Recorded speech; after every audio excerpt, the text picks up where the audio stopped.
mentioned is the hammer in your toolbox, and you will find that you're going to use regression for a large number of things. It will seem as if multiple regression is a very straightforward and simple extension of univariate regression. As it turns out, you can do so much more with multiple regression that in some ways it's a whole new world. So we're going to talk about how we come up with a function, how we evaluate the function, and there are going to be very specific ways to do so. We're then going to apply the model, at least talk about how to apply it, and we're going to expand the scope to nonlinear types of functions, which sounds strange given that this is in fact ordinary least squares and usually called linear regression. And then we'll also make sure that we haven't left any information on the table and figure out if we have done the job correctly looking at the residuals. So what's new? What has changed from last time? It should be pretty obvious, actually. Exactly. We have just added more explanatory variables. Yes? Okay, so instead of 1, we now have p explanatory variables. In the advertising sales model, we could have added price. Yes? Now in statistics, you tend to use the word line for any one of these animals. Of course, they're not actually lines. If you think about this, if you have x1, x2, and y, this is supposed to be 3 dimensions. And let's say you fix advertising here, and you fix sales, advertising and price here, then you can also follow this up to some point here, which gives you an estimated sale. And if you fix advertising, then when you vary price, you're going to get different values, right? You're going to get a falling line. Well, that worked well. The thing is, every single time you change this value, you're going to get a different line, right? Slightly different. So what do you get as you sweep out the different values of advertising? It's just a line that goes from minus infinity to plus infinity, and you keep moving it. So you're sweeping out a, no? Surface. A surface, yes. In fact, a plane, right? You can just imagine something like this, right? Just that's what you're entering in. As you choose some value of x and y, x1 and x2, you pick an average value of y, and that's what this middle equation is saying. This is a plane when you have 2 x's. It's a hyperplane when you have more. So really, what we have here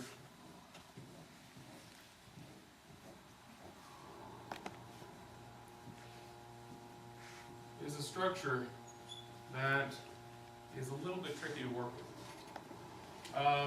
So if this hyperplane gives us the expected value of y, then we add a noise term to get the actual data.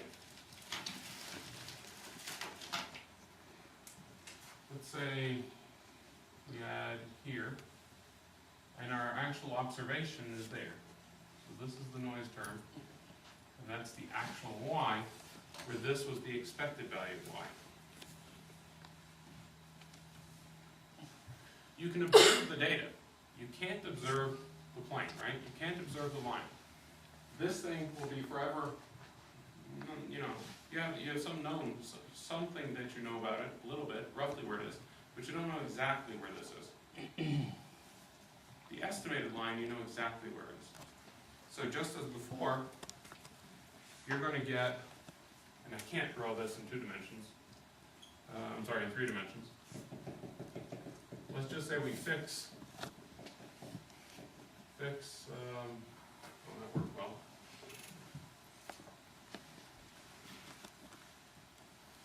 x2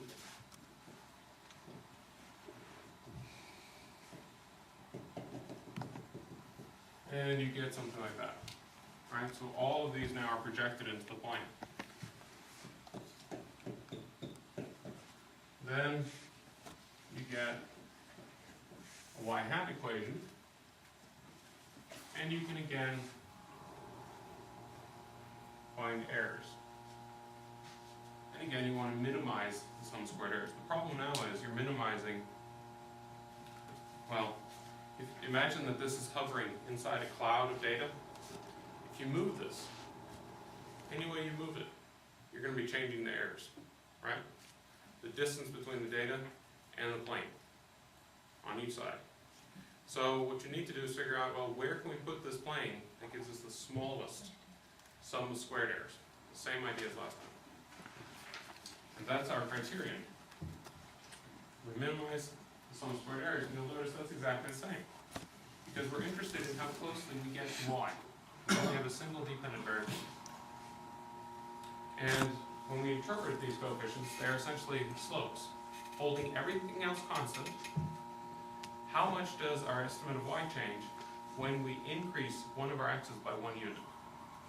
So if your units are, for advertising, say millions of dollars, how much more would we sell for if we increase advertising by $1 million, holding the price constant? Yes? Okay. We judge quality exactly as before. These three are identical to what you saw last week. We again have the total sum squares, which is just the sum squares for the y. We have the error sum squares, which we just talked about. And the difference is the regression sum squares. The amount of variation that we can account for using our regression line. If we take the proportion, we divide by the sum squares total, we get 1 is equal to this plus the sum squares error over the sum squares total. Well, we define that sum squares regression over the total variation to be r squared, with a large R, capital R. And that's the proportion of variation that we can account for. Now, why is it that we, you think, we changed from a little r to a big R? Any recollection? Any thoughts? What is the relationship between little r squared and the correlation coefficient r?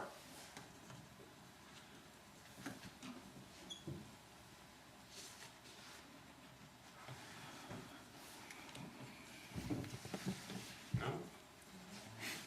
So if we take the square root, are they necessarily the same thing? Because what's missing? Sign. The sign, exactly. So the sign, but it's the same sign as beta 1 half. So if you multiply, or if you just use the same sign and take the square root, you get the correlation coefficient. But that's not true with r squared. Because you have multiple x's now. So there is really, well, that doesn't really make any sense here. There's nothing that directly corresponds. Although, in some output, they take the square root just because, which I find kind of confusing. Not very useful. The observed error term, or the error term epsilon, still has to be normally distributed with a mean of 0 and a fixed standard deviation. So, if instead of this, you saw something like this,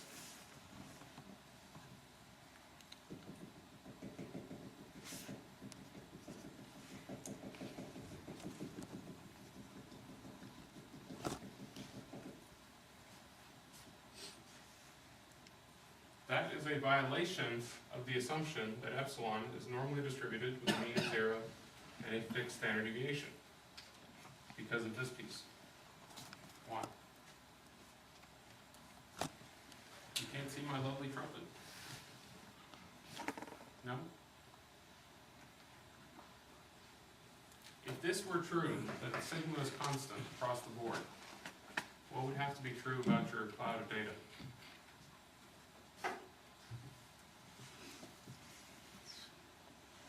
Would it have to be symmetric? Symmetric around the line, Yeah. right? Mhm. So you'd have parallel lines that bounded. Here, the way I've drawn it, you see a narrowing, right? So there's more variation out here than there is down here. And so sigma is increasing as we move up this axis. Everybody see that? Okay, so this is a classic case of a problem. We also have to have that the error terms are independent of one another, which means you can't very easily use this to model things like ice cream sales over time, because ice cream sales tend to move in waves, as do sales of umbrellas, or sales of fur coats. So we need to tweak the model in order to do that. Second, we need to ask ourselves, when does at least, well, look at this null hypothesis. Every single slope here is set to 0. If the model we're interested in is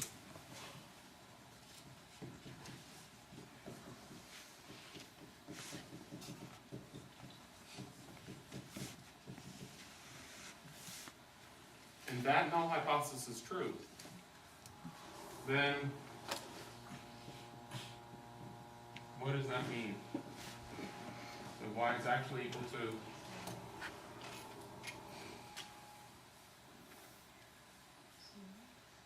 Plus 0. the error. Okay, so we got the error. Anything else? And B Mhm. not. I mean, Beta naught. So what that's saying is that actually you just use the average value of y and assume that there's some error hovering around that average value. In other words, the x's can do whatever they please and they have no impact on y, right? And therefore our model is garbage. There is no information. Everybody see that? There's no impact from x to y if that null hypothesis is true. Now, the alternative. If you hadn't read this, how would you have phrased the alternative? It's a hard question, especially because you've probably read it by now.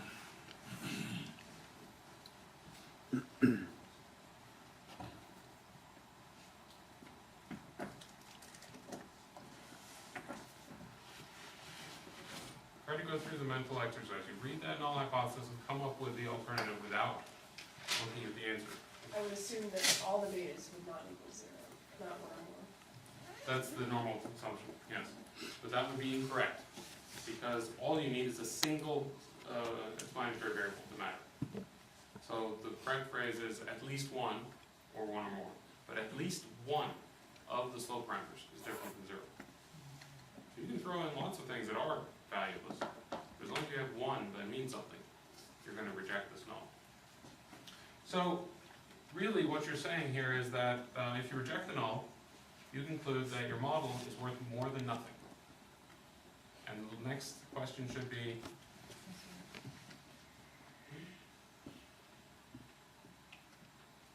How much more than that?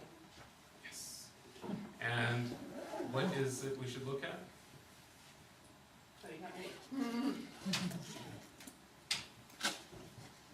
R squared. The proportion of the variation explained by our model. Yes? So evaluation here is 3 stages. We've covered 2 of them. You test the null hypothesis that your model explains nothing. You reject that, then you move to how much more? R squared. And once you've concluded that, once you've concluded your model explains something, like 75% of what's going on, now you're looking at this, and you should be asking yourself what? Can you pick apart the effects? Right? If you're dealing with sales, advertising, and price, what is the impact of price? What is the impact of advertising? You can have models with 20 independent variables. Some of them might have a statistically significant effect, but it might be practically not important, and vice versa. So you need to figure out which ones do what. And business is particularly tricky because normally we're more interested in prediction. Explanation is superior to prediction because if you have an explanation, you can always predict. If you have a prediction, you can't always explain. But on the other hand, if you wanna try to figure out the price of a condo, or price of a car, or price of a piece of real estate, price of a company, you're usually far more interested in getting the price than figuring out exactly what the contributing factors are. And that poses a bit of a problem, because this null hypothesis, that for instance, xi has no impact, use a standard setup. We've just talked about this, this is the third time we're discussing the setup. Just use a small sample hypothesis test for means, right? So you have a t distribution. Now you have n minus p plus 1 degrees of freedom, because you have estimated p slopes plus the intercept. But other than that, it's the same as what we've done before. Except, when you account for such an animal,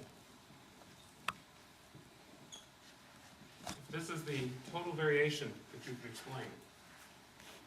And let's say you throw in advertising. You're basically asking yourself, okay, the amount of variation we can account for using the x1 is pretty big compared to the total variation we could account for. This is conceptual, there's no direct analogy. The problem is as follows. Let's say you add another variable. It might have a huge overlap. For instance, if for instance prices are high, you may end up advertising more. There are markets where it's been argued that the causality is backwards. The problem is x1 will now only be judged on the additional amount of variation accounted for by x1 when you've already included x2. So all of a sudden you can get a situation where x1 no longer looks to be significant. In fact, you can end up with a situation where not a single independent random variable appears to be statistically significant. That's called rather extreme multicollinearity. And it turns out that as you gather more data, multicollinearity ceases to be a problem. Multicollinearity is essentially a data problem. If you have a large enough data set, you will get what are called consistent estimates. The problem is that a large enough data set could mean 10,000, 100,000, a million observations, not 30 observations. On the other hand, physicists and most natural scientists will tell you that if you have multicollinearity, you've got nothing. That's completely false. The thing is, physicists don't have to work with messy data. We do. So econometricians have dug down and figured out exactly what it is multicollinearity does. It does not harm the predictive power of your model. It does harm your explanatory power until you get a large enough sample size. Of course, you typically don't care, so you won't worry too much about that. Okay, we'll look at that a little bit more when we do an example. So, any questions on evaluation? What the 3 stages are? Does everybody know? Can you give me one? What's the null hypothesis? The very first thing you look at.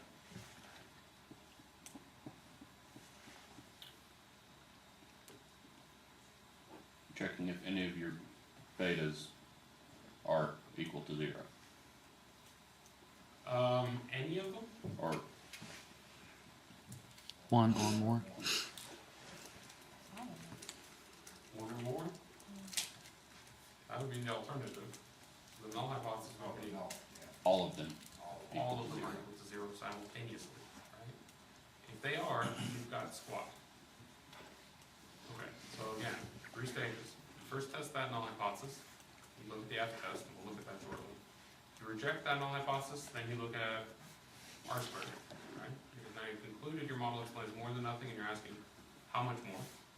Once you've ascertained the proportion of variation your independent variables can account for, then and only once you get to that stage, you start asking yourself, can we pick apart the effect of the independent variables? And you don't throw out the independent variables just because they don't appear to be statistically significant, because you have to believe, this is your first assumption, you have to believe that you have a true model. If you don't, you're making an error from the get-go. Okay, how do we use that model then, once we've decided it's worthwhile? Okay. You say we have to start with the assumption that our model is good. Can you, You have to start with the assumption that this model is true, yes. would it be valuable to, throw out a scenario, plug it, take it as far as R squared and say, okay, this scenario has R squared at 60%.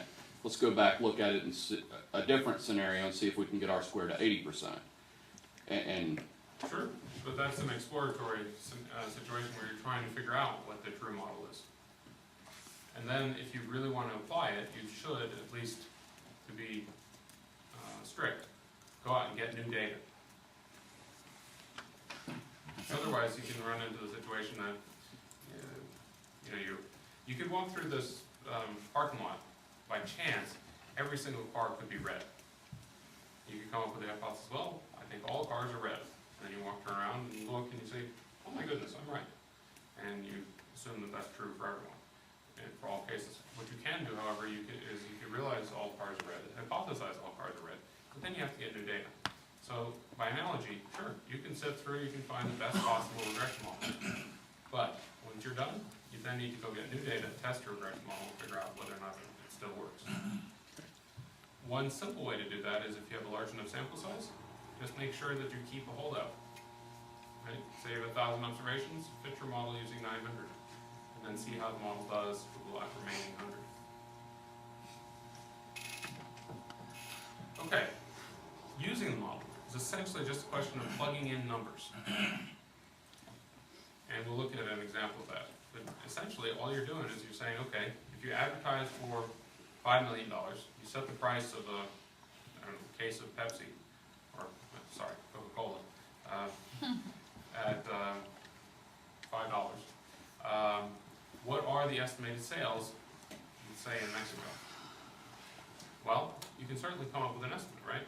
You now have an estimated intercept and the estimated slopes. So you plug in numbers and you get an answer.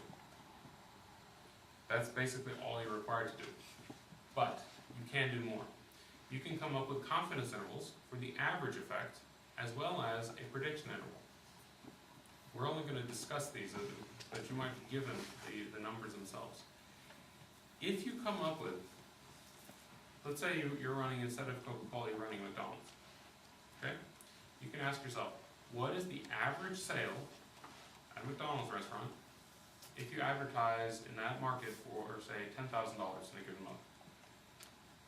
Or, you could also ask yourself, my uncle has a, ask yourself, with regards to your uncle's restaurant, how much is he going to sell for if he advertises exactly $10,000? Now, in both cases, you're going to get an answer. And if you plug into your model, you're going to get the same answer. One of them is more uncertain than the other. Which one?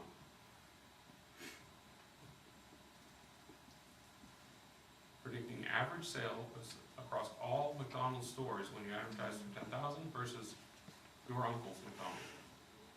the individual case. One sample versus millions. It's the same problem as we've talked about before, right? A single observation can just go haywire.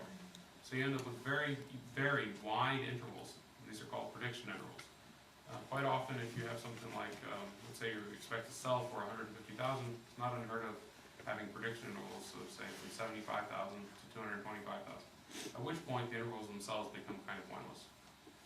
But you still have to work with them. You can also come up with confidence intervals for the parameter estimates, for the parameters themselves. Like, for instance, let's say you estimate that the parameter in question for advertising, so let's say sales was 100 million plus 5 times advertising. Well, that seems like a very small number, but let's just say 5. Minus 50 million times price. So we're looking at the price of a can of Coke, so a few cents is gonna make an immense difference in the estimated sales. Advertising, you might wanna be interested in, well, okay, what is the marginal value? And the way to come up with the confidence intervals, exactly as we did with confidence intervals for small sample, confidence intervals for means, we just add and subtract the margin of error on each side, t times the standard error. We'll talk about that more again with the example. My point is this: let's say you take this estimate and you say that a 95% confidence interval is from 4 to 6. What is that saying?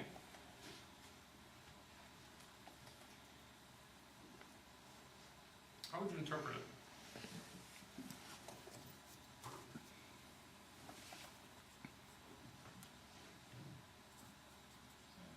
Percent of your sales are between 4 and 6.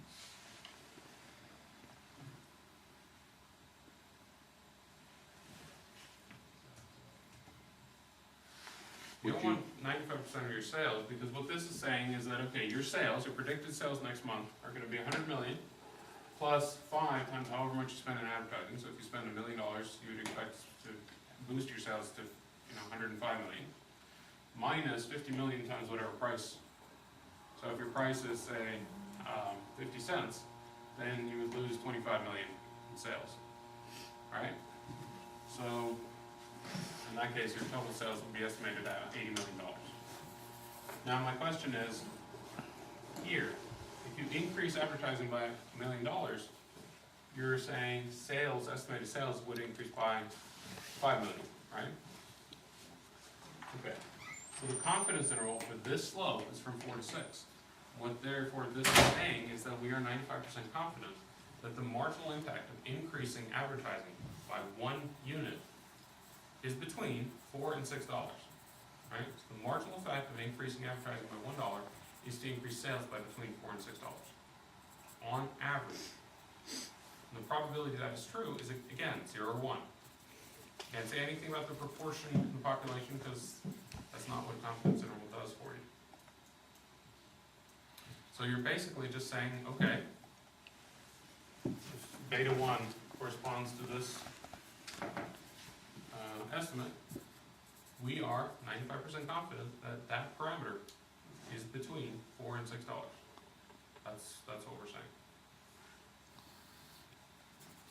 All right, we'll estimate. We'll talk about the estimates later too. Yes. On a statement like your sales equation right there, Yep. Do you have to bound it within, certain assumptions? For instance, All right. Yes. if our price was 0, the equation says we still make $100 million by giving away our product. That's an excellent point. And it is addressed by the statement, you may only use your model within the range for which you have data. Chances are you haven't really observed much data for a price of 0 or, say, negative numbers.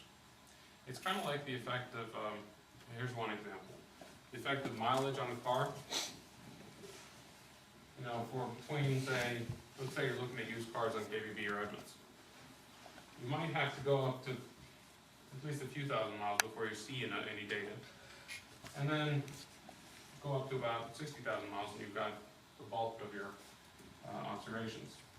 And there you might see a very steady linear result. But as you go up, it's clearly not going to continue into the negative territory. What you're going to see is you're going to get something like that. Eventually mileage will have a much smaller effect. But here, within that range, you have a nearly linear, very close to linear model. This is just the flip side here. In that area, you won't really see anything that makes any sense. Okay. Yeah, it's not an elegant answer, but it is in fact a correct answer. So let's look at an example of this. We collect 20 observations. Is that a small or a large sample? Small Sounds amount. kinda small. Small, yes, it is small. But this is not a problem with regression, because we've already assumed that epsilon is normally distributed. Epsilon here is our parent population, serves us as our parent population. So we can use t-tests automatically. We're gonna look at experience and aptitude to have an impact on salary. Do we expect those two to have an impact on salary? Yes. One would hope, at least if the experience is relevant and the aptitude test is vaguely useful, definitely. Just so we're aware here though, both experience and aptitude are legal variables, right? There are all sorts of illegal variables. What would happen if we'd included all the legal variables, say experience, aptitude, degrees, whatever you want, right? And then we included gender. And we saw an impact from gender to salary.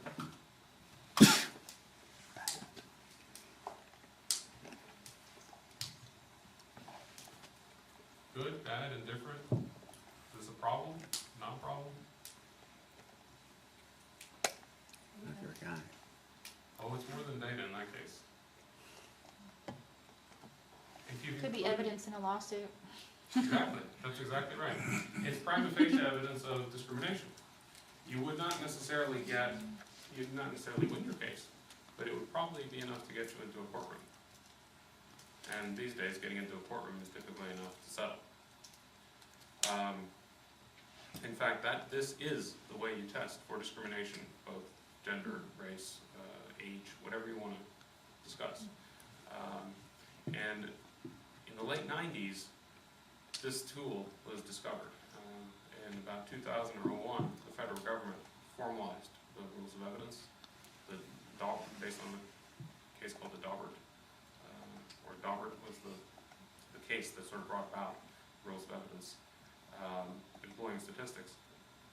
What was interesting to me prior to that is that there were no statistics that were recognized by the federal government or in federal court. So, for instance, in one, I would argue, infamous case, a judge literally had 600 women who'd had breast implants get up on the witness stand and describe what had happened. Now, it may very well be useful to have 2 or 3, but 600? Well, it doesn't matter. That type of waste of the court's resources was why the rules were changed. And now you can, in fact, use statistics in the courtroom. But statistics, again, can be used and abused. The correct use for a discrimination case is to include all the legal variables first. Those are then control variables. You're not interested in their impact directly. What you are interested in is whether or not there is a residual effect from an illegal variable.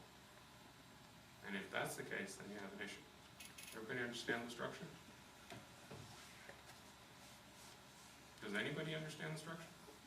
Am I Sounds right. explaining it at all clearly? When you say you test for illegal first. No, well, first you include all the legal variables. Then you see if the illegal variable has an additional effect. I mean, one thing, for instance, you want here, the fact that you're here means that you want to be discriminated in favor of, right? Strong word.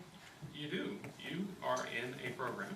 You want to be able to give your resume to somebody that sees Terry MBA, and you want to be paid more, or you want opportunities that would not accrue to you if you weren't here. Yes? All right. Oh, I know it's a strong word, but it is the word that matters. In fact, all education, all experience, all degrees, all diplomas, all sort of certifications have to do with discrimination. You want to be able to be discriminated in favor of, but legally. So in order to ascertain whether or not there's illegal discrimination, you have to take into account all the legal ways first. That's sort of the premise of the whole method. One reason why I like to point out this particular application, in addition to the fact that it is one that most people do have an opinion on, is that it was a golden opportunity about 10 years ago, based on what I just said. Coca-Cola, Walmart, both went through massive cases that had to do with this. could you have used this methodology to make a bundle about 10 years ago? It's too late now. I missed the window by about a month. Legal statistician. Yeah, but I mean, that's still a job that's open. It's not so much the job that was of interest.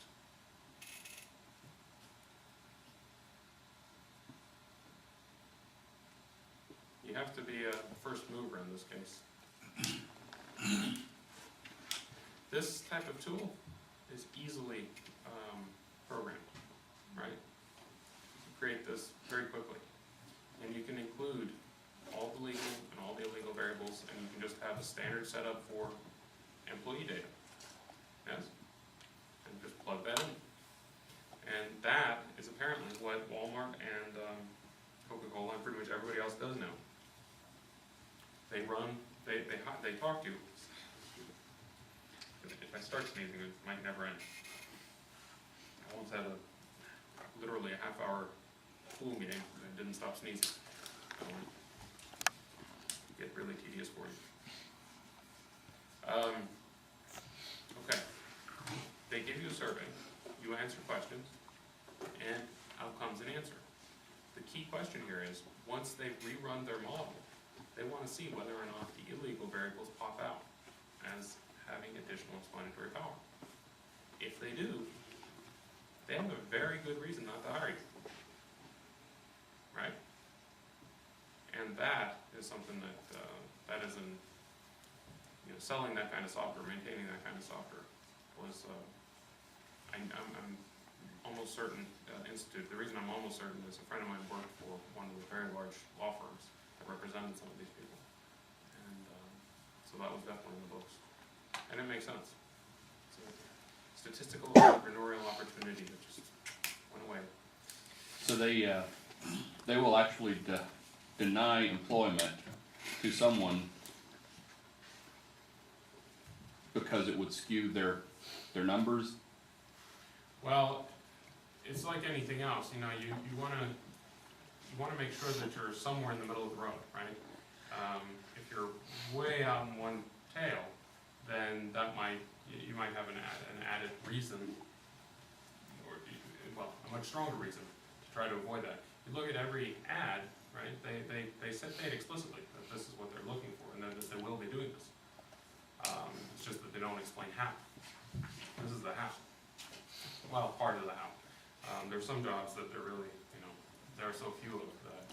There are very few people that do, so sort of runs afoul of that. But in terms of a company like Walmart, Coca-Cola that hires just hundreds of thousands of individuals, they can be very careful, and they are very careful. And this is how they're very careful. So they would deny employment based on an illegal factor to make sure their data is not skewed?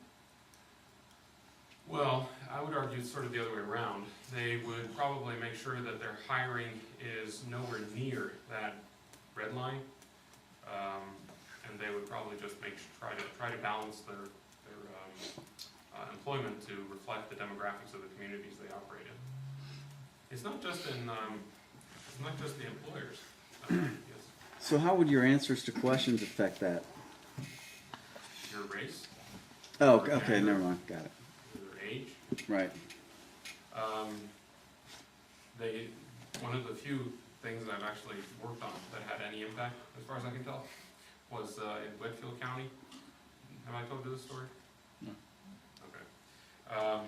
So, same friend called me 5 years ago and he said, I've got a problem. I've been hired by a defense attorney, and it's for it's a murder trial. And you'd kind of think it was an open and shut case because the defendant has admitted there were only two people, they were contractors in the house at the time. And the defendant had not one but two shots in the head, and both of them were fatal. So one would think that this would be a no-brainer. Excuse the pun. Wow. It was actually not intentional. The problem that the prosecutor had was that they had not kept up their jury lists properly. So, when you pull in potential jurors, you then interview them and you select a subset, and The problem is, the thing is that the jury pool itself must reflect the county. Well, what had happened in the previous 5 years before roughly 2002? Any guesses? What had Census? happened? The census? It's related to that. There's a massive influx of one particular ethnicity. Where is this? Mexicans, Latinos. post-NAFTA kind of. Yeah, and in fact, Georgia has since NAFTA become a much larger recipient of Latino immigrants, and it was not reflected in the jury pool. The jury pool was 10 years old, and so you literally had a situation where you could ask yourself, well, what is the probability that you would get such a jury pool if, in fact, it were randomly selected from that population? And that's basically the question I posed. I answered it. It was a very, very small probability. And basically the entire thing got thrown out. So, you know, that's the other thing. Now prosecutors can run these types of models consistently, try to figure out, is this something that they can change? Or is there prima facie evidence of a problem? I'm not saying it's a solution, but it's at least, how shall I put this? It's an active way of guiding your way through the data, rather than a passive way of sort of waiting until, bam, you get a murder trial thrown out. What was worse was it wasn't just that one. The judge ordered that every single trial since there had been a imbalance had to be revisited. So when I say I had an impact, I'm not exactly proud of the impact, but it was something. Okay, so we have a model for salary. Here's our data. It's usually a good idea to eyeball your data before you do anything else. So, yes, this has been a while. We're going to assume these are thousands of dollars. And in fact, they are. Score is presumably 0 to 100, so we've got 70 up to 100, and at most 10 years of experience. And we want to see whether or not there's a relationship between these two things and salary. And just looking at the data, it's, at least I find it very difficult to simply draw a conclusion. And so we instead hypothesize that this relationship holds, that experience and aptitude both have an impact on salary. And we're going to estimate that salary equation using computer. This is where we wave our arms vigorously. We just use the data, and out pops not just the estimation, but the fifth statistics, R squared, F statistic, T statistics, all the things we're going to know and love. So starting with this, 2 degrees of freedom reflects the fact that we have 2 independent variables. N minus 1, there are 20 observations, 19. N minus P plus 1, P was 2, so P plus 1 is 3, 20 minus 3 is 17. Now, sum of squares. When you divide the sum of squares for the regression by 2, you get the mean square error, or I'm sorry, the mean square for the regression. Similarly for there. When the null hypothesis is true, and which null hypothesis am I talking about here? What is the first null hypothesis we want to test? Any recollection? Check if all betas are equal to 0. Very good. So the first null is that beta 1 equals beta 2 equals 0. Now the F statistic looks, or the standardized test statistic looks like this. So basically, we want to find that 42.76,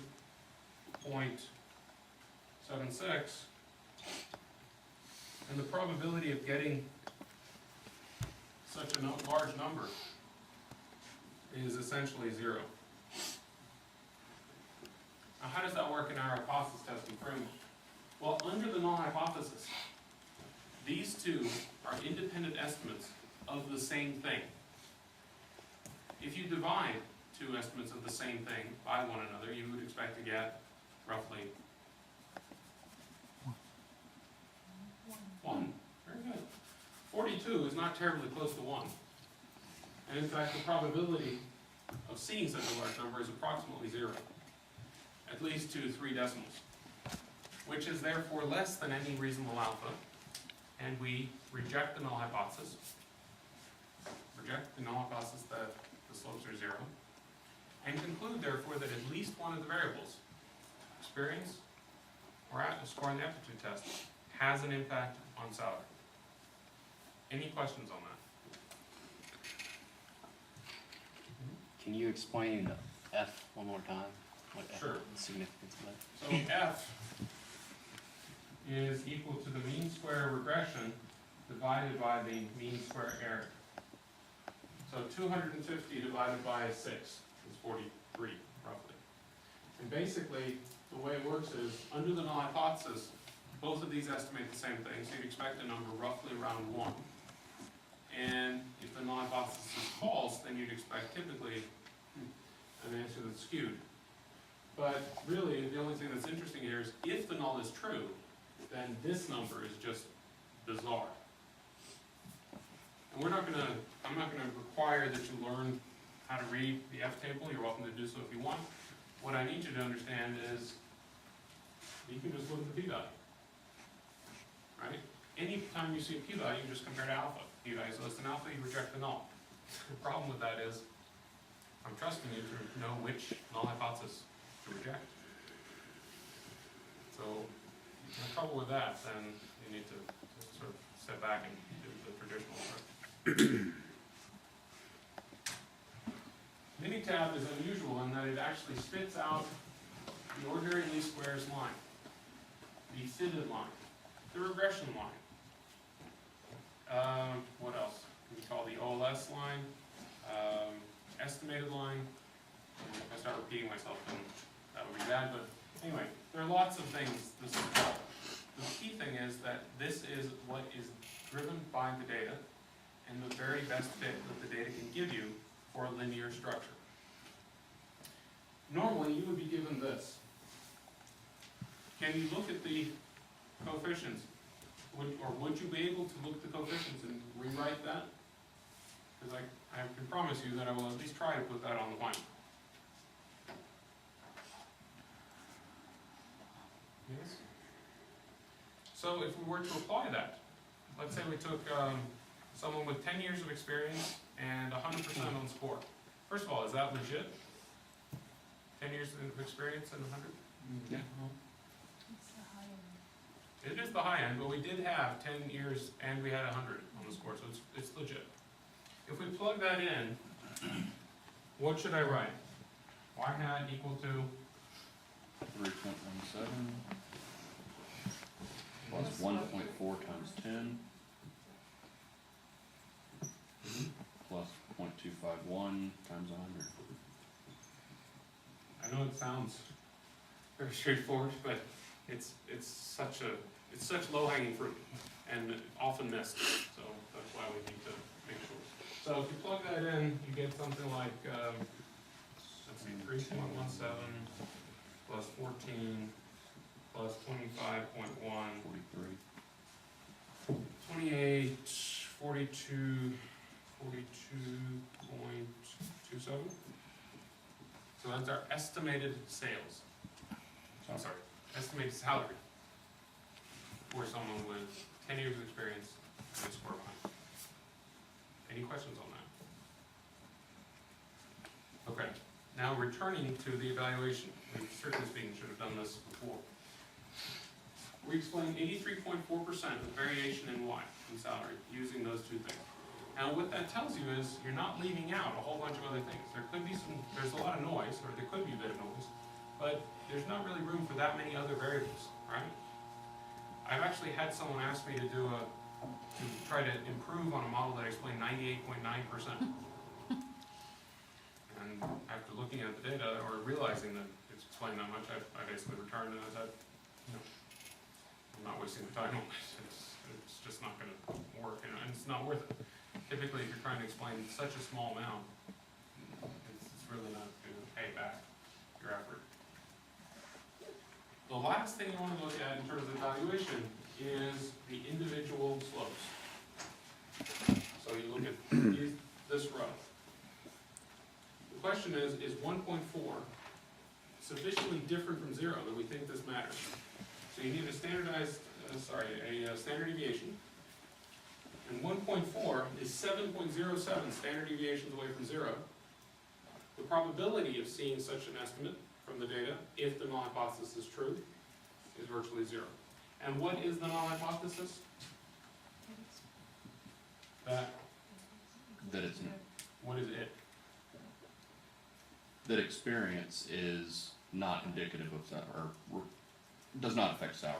That's true, and how would we formally write that?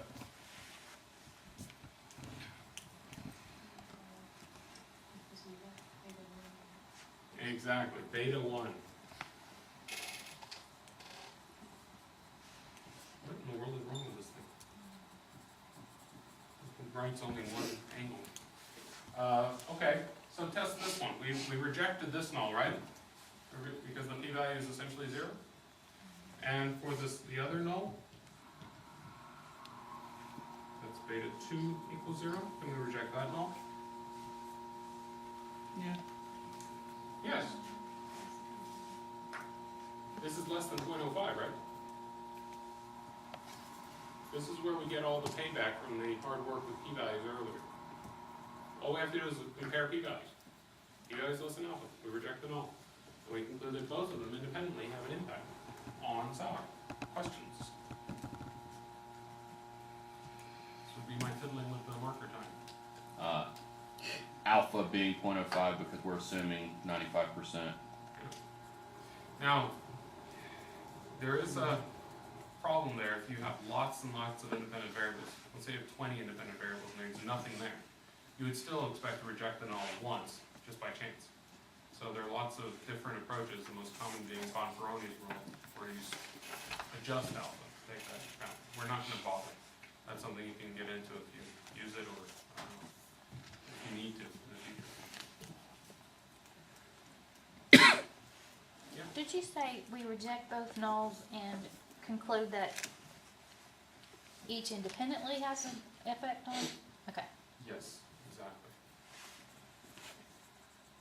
So here's another final exam question or application problem, which I find especially useful because most people who have taken regression classes don't know it. If I ask you to roughly what precision can you apply this model, what I'm actually asking you for is to tell me if you've given an estimate, like here, 42.27,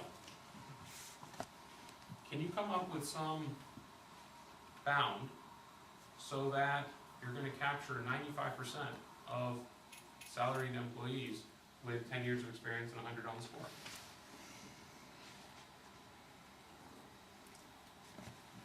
I'd probably start by playing with the R-squared value. No? Simpler than that. I want you to think empirical rule. 95% means what?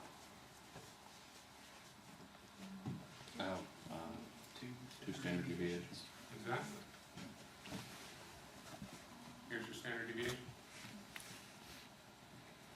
What's 2 times S? 5. Roughly. So 2S,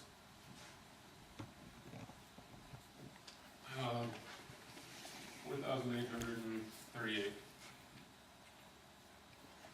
But it is a rule of thumb, so 5,000 is fine. What you're saying is that you can apply this model to roughly within $4,838. When you give us a number like 42,000, that means that 95% of the time, you're going to find that they're going to be within this bound of your estimate. In other words, just by looking at output, you can tell roughly how much you're going to maximally miss by. Now, every once in a while, one time in 20, you're going to miss by more. But most of the time, you're going to be within 4,000 some. And that's very good information, right? Tells you something about how much you need to pay employees, tells you how much you should pay for cars, or for houses, or for companies. When there's a lot of variation, we might get some very wide bands. In those cases, you have to either bring in more variables or you need to rethink your strategy. But when you have fairly narrow bands, then your regression is quite useful. In this case, there's somewhere in between. Probably other variables. Make sense? Okay. That is then the application of this. And let's look at what else we can do. Actually, let's not. Let's take a break.